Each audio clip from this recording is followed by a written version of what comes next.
Welcome, everybody, to Polygon.com. I am Charlie Hall. Joining me today is Nick Robinson. How you doing, Nick? Hey, Charlie. Pretty good. How you doing?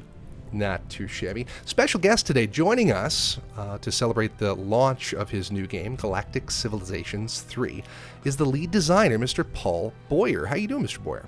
Pretty good. Congrats to both you and the rest of the team on the launch, which actually happened yesterday as we're recording. You guys been working on this for a little while, eh? Yeah. Roughly 3 years. I've been on it for 2.5, a little over 2.5. So yeah, it's I'm ready for a long nap. Makes sense.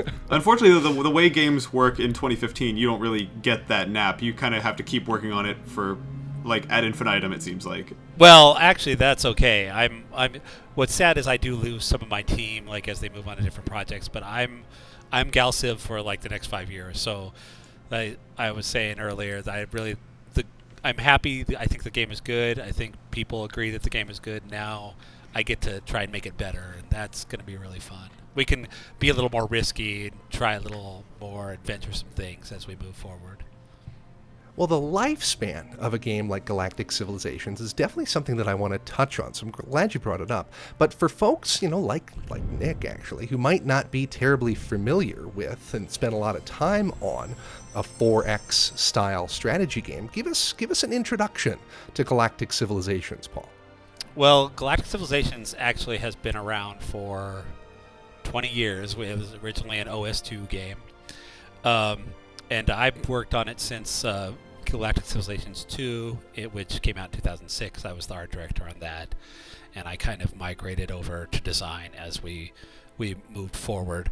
It's a 4X strategy game. It's like Civilizations or some of these other games. And the whole point is to grow your empire, explore the galaxy, interact with other races, sometimes violently, sometimes peacefully, and then exploit the resources that are out there. And it's all about, it's the beauty of any 4X game, and in particular Galactic Civilizations, is that you can play it any way you want. As you could become the more advanced players will literally just play completely different. They'll have a whole different experience, and as you move along, each game kind of tells its own different story, and that's just the beauty of it. I don't know if that answers the question very well, but yeah. No, I think so. It definitely does. One of the things that I was reading about just last night in some of the documentation that's provided with the game are the various win conditions that you've got. And a few of them are a little different. So maybe you could touch on some of the win conditions that make Galactic Civilizations different than other 4X games. Well, one of the things that we're very proud of is that there are multiple ways to win. You don't have to. A lot of games, it just turns into you have to kill them. You have to kill other people. Whereas you can win through diplomacy. You can get enough people to ally with you. You can win through research. You can research ways to ascend to a higher level of being. You can actually find precursor artifacts and essentially unlock ancient secrets that will eventually lend you to ascend to a higher level of being. There's influence. You can literally just essentially, take the kind of American attack and just absorb the X% of the galaxy, and then you will win. So you're not forced to fight. Oftentimes you'll want to do a little fighting, or you'll team up with another player to take out another one, so that you can then win peacefully. But you had to get those Drengen out of the way. So it really makes for a very fun experience. I mean, my wife plays this game and she hates the game. She's not a Halo player, let me put it that way. And she loves the fact that she can. I mean, she's always like, well, I wish I could just turn off the enemies, because you just want to grow and almost be like Galaxyville, and so everybody can play the game in their own way, and you end up with and we give a lot of settings. Not just victory settings, but like game settings. So it's like you don't want to meet a lot of people. You can have a big galaxy with tight clusters and rare planets, and therefore you'll have a lot of time on your own before you ever meet anybody. I was playing a game on an insane map yesterday, and I was 200 turns in, and I hadn't met anyone yet. and I had like Oh, 24 wow. planets. So, I mean, and what's funny is a lot of people go, well, that's boring, but you don't have to do that. Whereas to me, that's fun. That was awesome because it's like when I meet these guys, I'm going to have like a fleet, and they'll be, intimidated by me. You get to be the Federation and going out there, and you meet the first contact people, and oh, you don't stand a chance against me, as opposed to, oh, there he is, I have to kill him really fast. And so it just all these different settings lead to a whole different gameplay depending on them. You can have so many options. It's really fun. Well, that's one of the things that really struck me in the opening scenes of the game. We just flashed up a couple segments of that here on the video, but you really do get to tailor your civilization's strengths, weaknesses, the look of them, but also the look of their ships as well. And you get to start from a beginning national perspective, if you will, as a very different people from game to game, if you want to. Yeah, if you want to play oh, sorry. I just want to say, like, this footage here is actually this is from I think version 0.9, a beta build from a couple weeks back, but you guys are on the full release client now, obviously. But this footage here is from a game from a press event I went to where we started as humans on Earth with some very recognizable planets floating around. Okay. And you may have noticed earlier when we zoomed all the way out that this is an enormous play field, and this isn't even the largest map size in the game. Oh, I think this might even be small. Is it medium? Yeah, it's like a smaller medium here. Yeah. Oh, this is so weird to see an older build. I'm like, wait a second, where's the halo on the planet? And that doesn't look right. And it's amazing how quickly things change. Yeah, and this is only a couple weeks old, but you guys, I'm assuming, have been just crunching down and just doing quick iterations. Well, it was mostly, you spend all your time making sure the game is fun. You spend all your time making sure the game is stable. And then at the last minute, you're like, okay, we can polish these little things up, and we can finally put halos on the planet.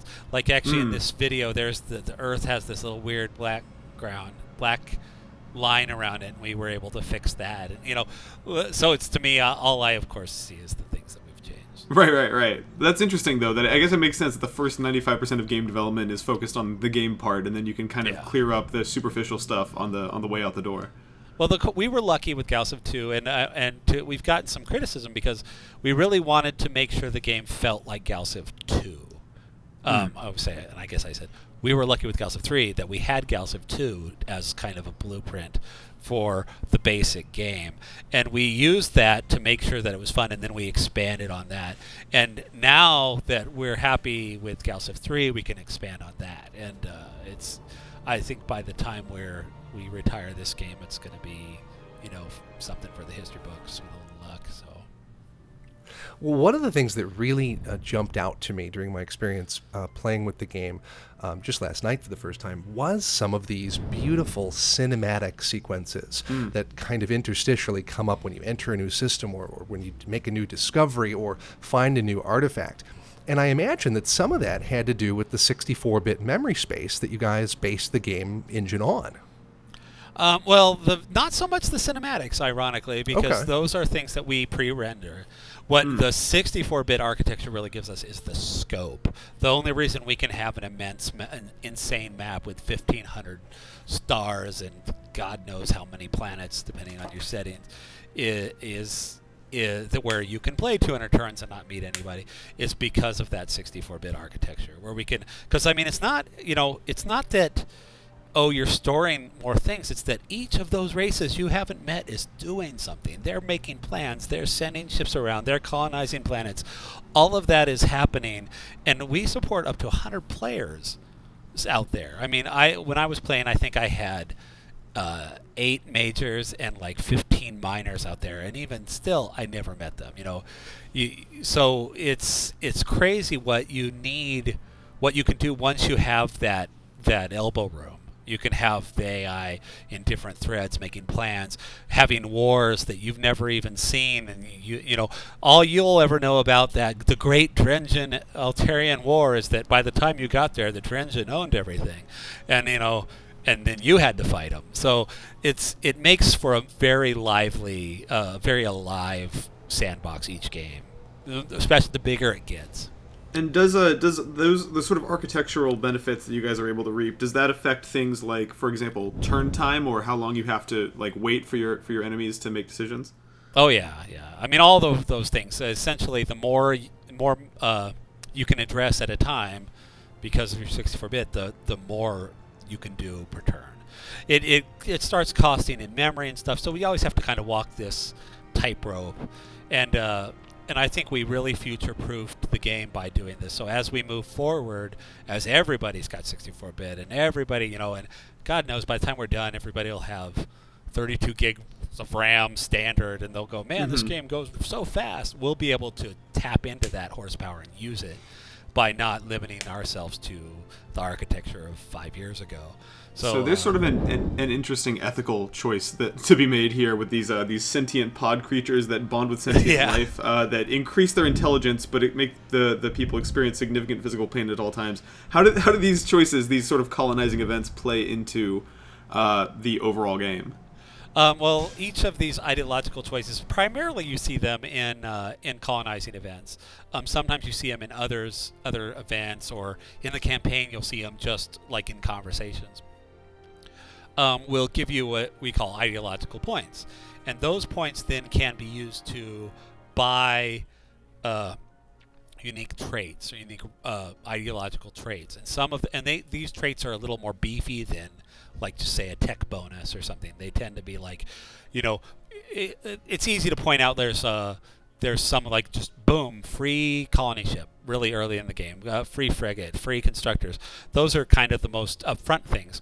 But there's other things like no one will declare war on you for 100 turns, or all of your homeworld now gets double influence, which is a huge thing. So there's all these crazy little things that kind of play along the ideological lines that make it so that when you're playing as a neutral race, if you make a lot, here's the scene here, is the pragmatic is neutral. There's the little constructors, and there's a lot of things that allow you to build better star bases and make better trades because you're a trader, or negotiators dealing with people. There's things that'll make it. There's one where if you get it and somebody declares war on you, the entire rest of the galaxy will declare war on them.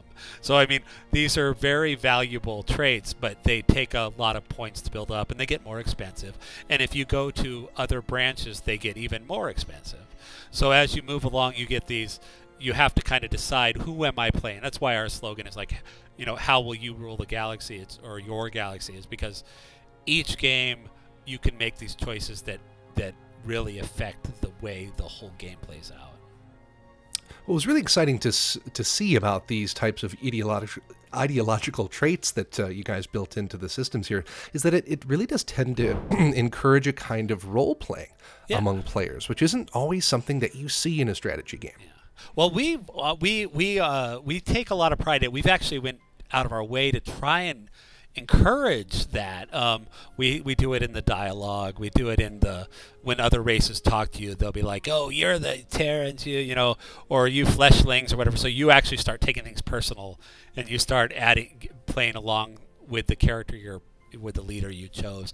Or if you make a custom race, you automatically kind of superimpose what you wanted them to be, and you start behaving that way.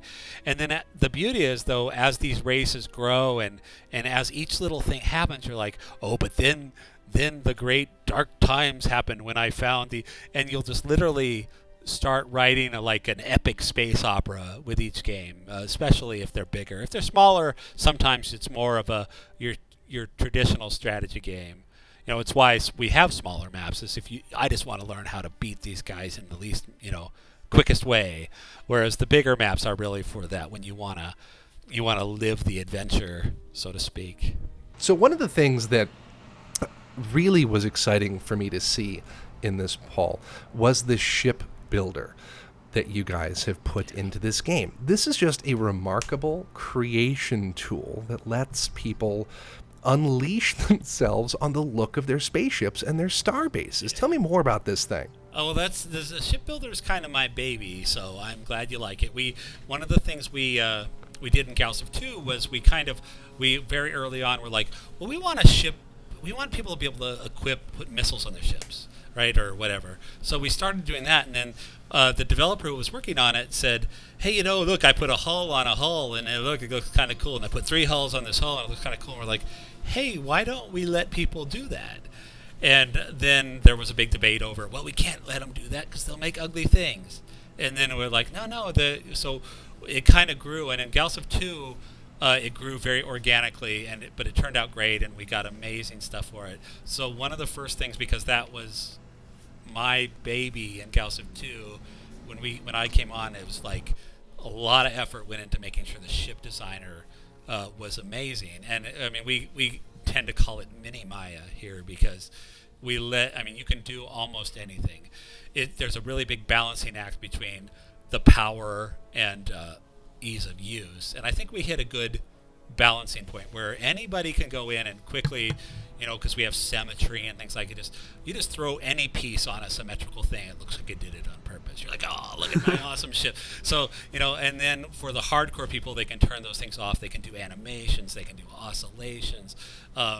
You can do crazy things. Every ship you see in this game, every starbase, every anomaly, every anything you see in the map, all the artifacts, those are all made with the ship designer, and we aren't done with it yet. We have more plans. We want to be able to do particles. We were just talking about maybe having like a battle mode in the future, like probably not right away in an expansion, where you can make an animation for your ship that only happens when it goes into battle, so you get that kind of X-wing, X-flows locked, thing, or people make robots. They may like Transformers. So wouldn't it be nice if their ships flew into the battle and then transformed? So we have so many ideas for that, and like I said, it's kind of my baby. So, and the guy who is primarily responsible for the graphics and the end of it, Jesse, he and I, it's kind of our crazy love child, and we just want to make it better and better. That's awesome. And when I last spoke to you guys, you were talking about eventually putting in Steam Workshop support for the final release. Is that stuff in yet? We wanted to make sure everything was stable, and we didn't want like early mods and stuff to disturb things, and we just weren't confident. So we're going to be putting that all in 1.1, or at least starting to roll it out in 1.1. I'm super excited about getting people sharing ships. I want to get it so, and this might not come in the first patch, but we want people to be able to share entire styles. So, because right now, you might have seen it in the early game, you can say, this is my ship style, and you pick the Terran ship style or the Drengen ship style. I want people to be able to make the,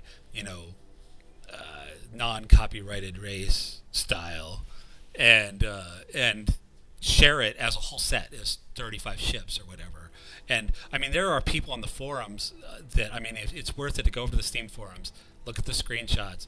It's amazing. There are people who just blow my brain with the ships they design, and I can't wait till they can take those whole styles. This one guy just did Omnibus just did an entire race, an entire style of ships that look like battleships. They look like World War II battleships, but like sci-fi. And they're amazing, and I can't wait till that guy can share that whole style, and people can go, I'm going to play as the battleship race, and that's going to just be amazing. So yeah, we have big plans for Steam Workshop, starting with ships, and then factions, and then moving on from there. We want to be able to share scenarios, maps, all pretty much anything we can share. We eventually want to be able to share. We'll probably do it in some baby steps, but yeah. That's awesome. Yeah, I mean, really slick. I feel like even as someone who is maybe not as well versed in 4Xs, like there's a part of my brain that just wants to like poke around once that workshop launches and find like every single ship from Battlestar Galactica, every ship from every sci-fi thing I've ever enjoyed, and see if people have managed to duplicate it. Yeah, we see all that. We see millions of enterprises. But what the awesome thing is now, though, we've moved on to the point where now we're seeing unique new things that are just amazing. Mm-hmm. And that's what makes me happy. When I see this battleship race, it's just like, sure, your Star Trek race or your Star Wars. I mean, he made Star Destroyers and TIE Fighters, and all those were awesome. And I'm still kind of blown away by the fact that he was able to do it. But when he starts doing these unique clever things or these people do. I love it. I mean, and with the animation, there's people who've made like squid races and insect races and races where there's like bees flying. You know, it's like a big bee-looking ship, but with little bees flying around it and animations. It's amazing. Another one of the things that's new with this version of Galactic Civilizations is the multiplayer support. Yeah. So tell me a little bit more about that multiplayer support that you've got. Well, we're pretty happy with the way multiplayer came out. Our primary goal with multiplayer was to make it feel as much like the sandbox as possible. Like I said, I mean, I always make the joke that if I had my way, I'd say you guys can only play this co-op. I mean, because that's where it really shines, is when you guys team up together against the Galaxy. I mean, that's because then you get that same experience, but you're working together, or you're trading texts with each other, and you're those types of things. But we also, of course, support just trying to kill each other. Because it's turn-based, sometimes those are a little slow on a bigger map, so we provide some little tournament maps for people who want to, just beat each other up. But we're really happy with the way it came out. We did have to limit a couple things because just the sheer amount of data that gets sent across. But we're really happy with it, and we're gonna keep making it more and more robust as we move forward. Well, Paul, I really do appreciate you taking the time and sharing with us a little bit more of behind the scenes and some of the things that went into making Galactic Civilizations. Nick and I are definitely interested in playing some more of it and experiencing some more of that multiplayer. And I think I could spend a good evening or two with just the shipbuilder alone. Yeah, we have there's a guy on the forums who has 2,800 hours, and I think 99% of that is in the ship designer. It blows my mind. That's more than some of our developers have. Well, I'm excited to see where you and the rest of the team go on your 5-year journey into the future of Galactic Civilizations. Thanks again, Paul. Me too. Thanks, Paul. Thanks.